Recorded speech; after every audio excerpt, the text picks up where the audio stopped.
Vai lá. Bom, pessoal, meu nome é Vladimir Pinheiro, para quem não me conhece. 10 minutos. Sou staff da urologia da Santa Casa e vou apresentar para vocês se existe evidência para o tratamento local do câncer de próstata metastático.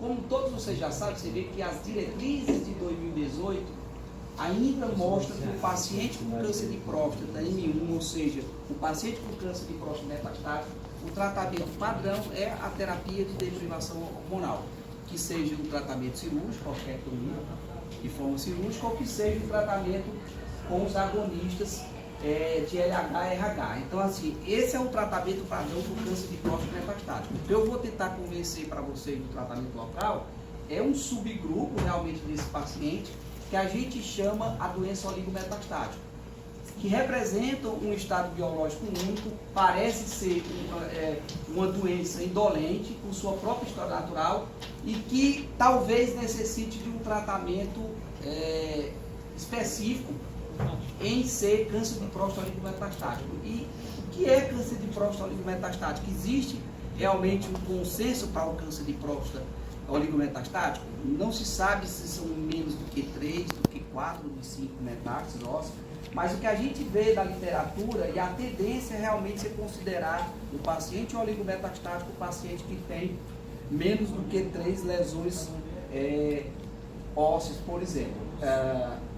Para a gente tentar convencer vocês se vale a pena a gente tratar localmente, que seja com prostatectomia radical ou que seja com radioterapia, a gente tem que fazer 4 perguntas. Se existe uma plausibilidade biológica, existe um racional biológico para eu tratar esse paciente, eu vou beneficiar fazendo isso? Existem precedentes clínicos de outros tumores metastáticos que se tiram localmente e que se beneficiam? Eu tenho que fazer essa pergunta. A terceira pergunta é seguro? Será se vai morrer mais pacientes fazendo o tratamento local com a rádio e com a prostatectomia radical?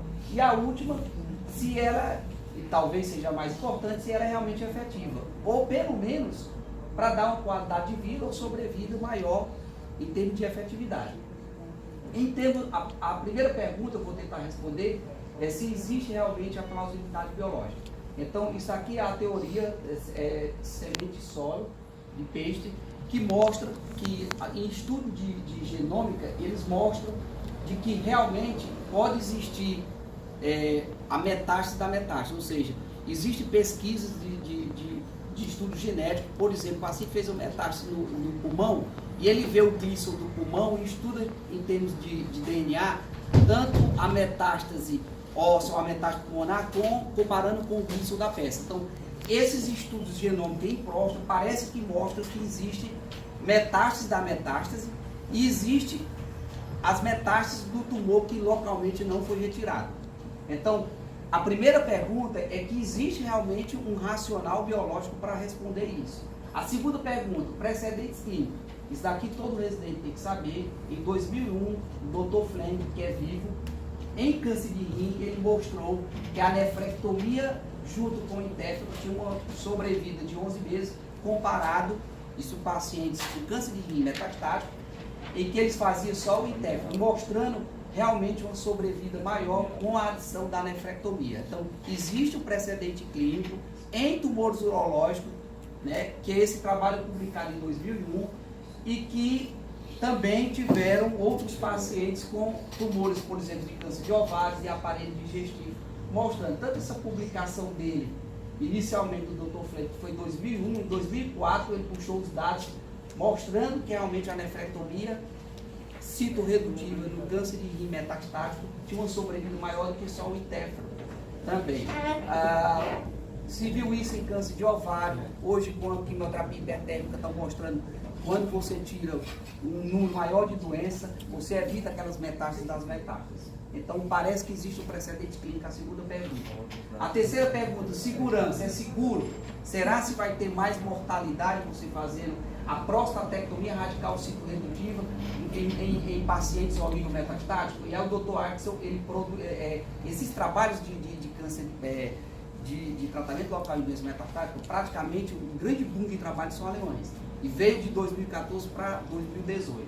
Mas tem uma publicação, essa publicação de 2015, tentando responder isso. Eles pegou, são grupos caso controle, até 3 metástases, então eles consideravam oligometastática até 3, PSA abaixo de 1, e os pacientes tinham um bloqueio máximo. No grupo, 23 pacientes faziam prostatélia e linfadenese estendida, isso com doença metastática. E 38 pacientes do grupo metastático somente faziam a terapia de deprivação androgênica, somente o bloqueio. E ele viu que as taxas de complicação Clavier 4 e 5, ou seja, as complicações maiores, foi 0 no grupo de prostatectomia radical.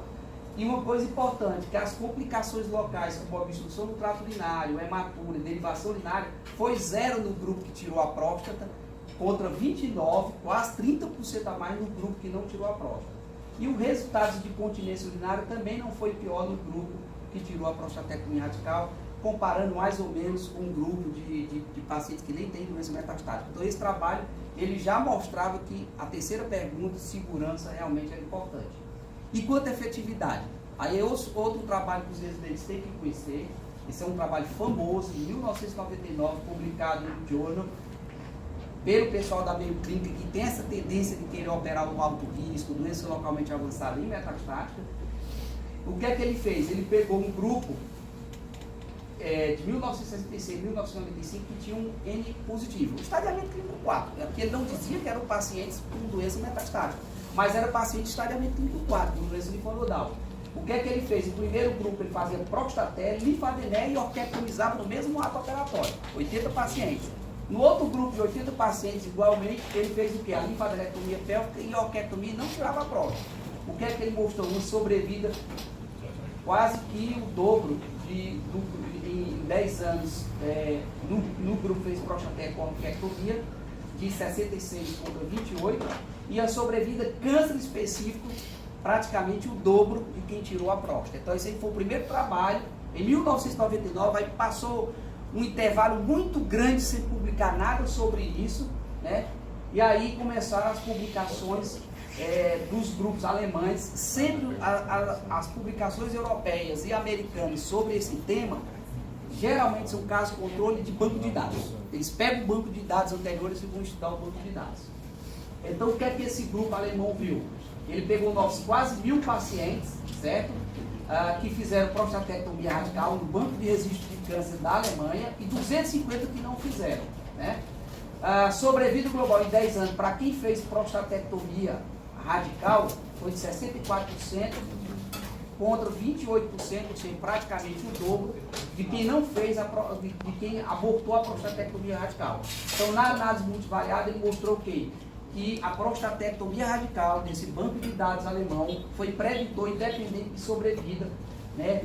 Praticamente o dobro. Esse é um número mágico. A sobrevida que a gente deve conseguir nesses pacientes oligometastáticos é exatamente o dobro de sobrevida, e os trabalhos vão mostrando isso.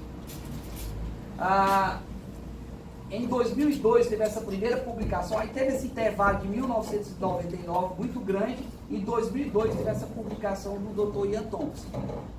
Nessa publicação dele é basicamente o que a gente esperava ver em relação a banco de dados, que a prostatectomia radical em pacientes com câncer metastático associada à diminuição estatisticamente significativa do risco de morte de 23% em relação àqueles que não submeteram à prostatectomia radical. Essa publicação de 2012, aí vieram as publicações mais recentes, que eu falei para vocês, de 2014 a 2018, nos últimos 4 anos, é um grande boom de publicação, mas volto a repetir, não tem estudos randomizados, prospectivos importantes. No final aqui eu mostro para vocês. Esse trabalho, acho que o Léo vai mostrar também, ele pegou 1.538 pacientes para ver o papel da prostatectomia radical na doença oligometastática. Também existem bancos da Alemanha mostrando que os pacientes que submeteram a prostatectomia radical tiveram sobrevida de 55% contra 21%. Venceu aquela margem do dobro de sobrevida, né? Então aqui essa linha aqui em lilás mostrando uma sobrevida bem maior do que os outros pacientes que não fizeram esse tratamento de tirar a próstata. Em 2015, trabalhos seguintes mostrando também a prostatectomia na doença ciclo-redutiva, e essas quatro variáveis importantes esse trabalho mostrou. O tempo mediano para o paciente ficar resistente à castração, aquilo que a gente sempre fala aqui de fazer talvez uma linfadenectomia de resgate, de ser simpático a fazer a prostatena na doença oligometastática, de mandar o paciente deixar bem para frente a resistência à castração. Então, o que é que ele mostrou? Que o tempo mediano para quem tirou a próstata, de bloqueio hormonal, foi de 40 contra 29 vezes para quem não tirou a próstata. A sobrevida livre de progressão clínica significativa também, né, de 38 no grupo que tirou a próstata contra 26. Câncer específico também significativo, e os tratamentos paliativos foram maiores no grupo em que não tirou a próstata. Então, um trabalho já de 2015 do Dr. Axel mostrando isso daí. Tem mais uns 4, 5, 6 trabalhos na literatura importante, eu vou mostrar mais esse aqui. É um trabalho também recente, publicação de 2015, com 4.000 pacientes com câncer de próstata metastático, 47 bancos de dados também, trabalho do Dr. Gil, 47 fizeram prostaté, 88 MRT, 107 pacientes com formacional e nenhuma terapia, 3.800 pacientes com doença metastática. Provavelmente aquele grupo que fez só a castração.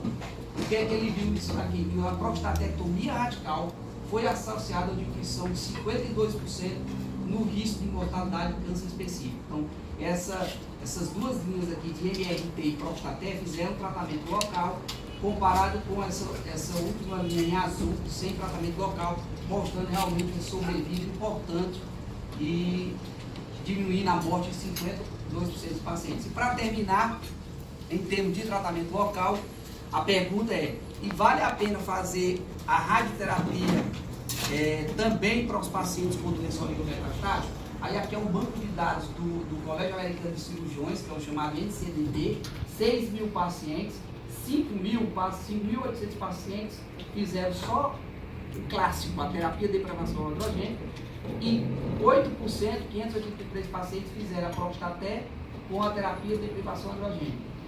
Um segmento médio de 5 anos, segmento até bom para a radioterapia, mostrando exatamente o que a gente vê, os números que nós temos com a cirurgia, exatamente em 5 anos, 50% contra 25% a sobrevida de quem faz o tratamento local, essa linha azul da radioterapia.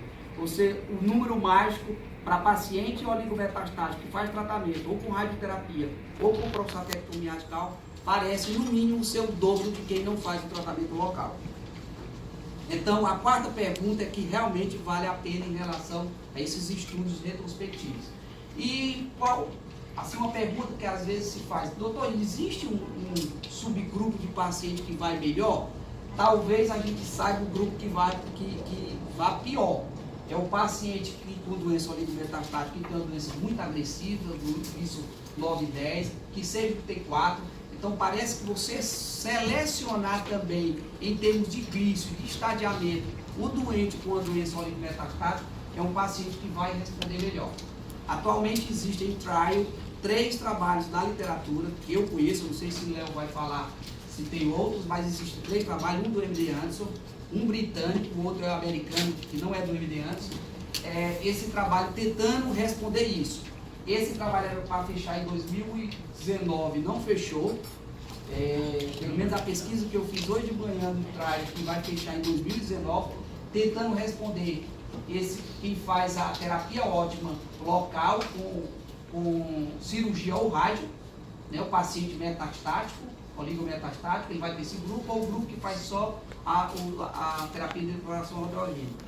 Então, existem esses 3 trials, os outros trials estão esperando 10 anos para responder, um vai fechar em 2025, outro em 2027. Então, para responder realmente em próstata, tudo tem que ter 10, 15 anos, então talvez por isso o tempo tão longo para responder. Esse trabalho aqui no Eliantes começou em 2002, né? Então, é um trabalho que vai tentar responder essa pergunta. Então, a mensagem para casa é que definir doença oligometastática é importante. A tendência que a gente vê é realmente ser talvez menos do que 3 metástases. É importante, se há evidências clínicas moleculares genéticas crescentes na terapia local, ou seja, cada vez mais o estudo genético vai ser importante para a gente selecionar esses pacientes. Não há ensaios clínicos, isso é importante, não está em diretriz, a gente não está autorizado a sair operando esses pacientes. mas tem que ter estudos, está faltando estudos controlados, randomizados, prospectivos, publicados. Vamos esperar esses 3 estudos aí. É controverso e carece de evidências de alto nível suficiente para recomendação de rotina. Então a pergunta, a resposta é, atualmente a gente não está autorizado a sair fazendo prostatel, tratamento local na doença líquido metastático, mas pode ser feito isso em instituições de pesquisa, de ensino, etc. Tumor de baixo risco, menor número de metástases e boa performance status, como para rim, é importante você reduzir, ter boa performance status para a próstata também, né?